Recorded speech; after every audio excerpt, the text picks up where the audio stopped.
Je voudrais aujourd'hui vous apprendre à utiliser la parole de Dieu pour que vous puissiez avoir ce que vous voulez. Par exemple, dans le Jean Daniel, ce que vous voulez, c'est le Saint-Esprit. Alors, dans vos prières, il est important de prononcer la parole de Dieu. C'est-à-dire, c'est important déjà que vous lisez la Bible. Parce que vous ne lisez pas la Bible, vous ne connaissez même pas des promesses de Dieu dans ce qui concerne au Saint-Esprit.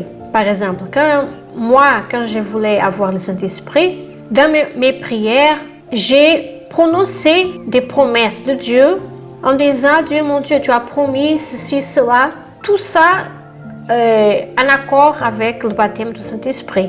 Et vous savez déjà que ça vous aide beaucoup, parce que déjà, Dieu il aime qu'on utilise sa parole dans notre prière, parce que cela montre quoi? Qu'on confie et qu'on croit dans sa parole, dans ses promesses. Donc, aujourd'hui, je voulais même vous laisser ici quelques passages bibliques qui parlent du Saint-Esprit, qui sont dédiés au baptême du Saint-Esprit, pour que après chez vous, vous pouvez lire, méditer, d'accord? Et ça va vous aider beaucoup. Donc, à partir d'aujourd'hui, vous pouvez les utiliser dans votre prière en déterminant que les promesses qui sont écrites dans sa parole viennent s'accomplir dans votre vie. D'accord? Par exemple, vous avez le livre de Luc, chapitre 11, verset 13.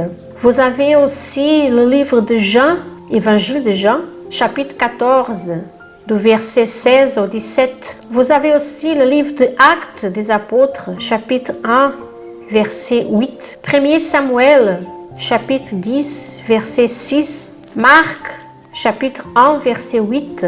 Aussi encore dans le livre de Actes des apôtres, chapitre 2, verset 4.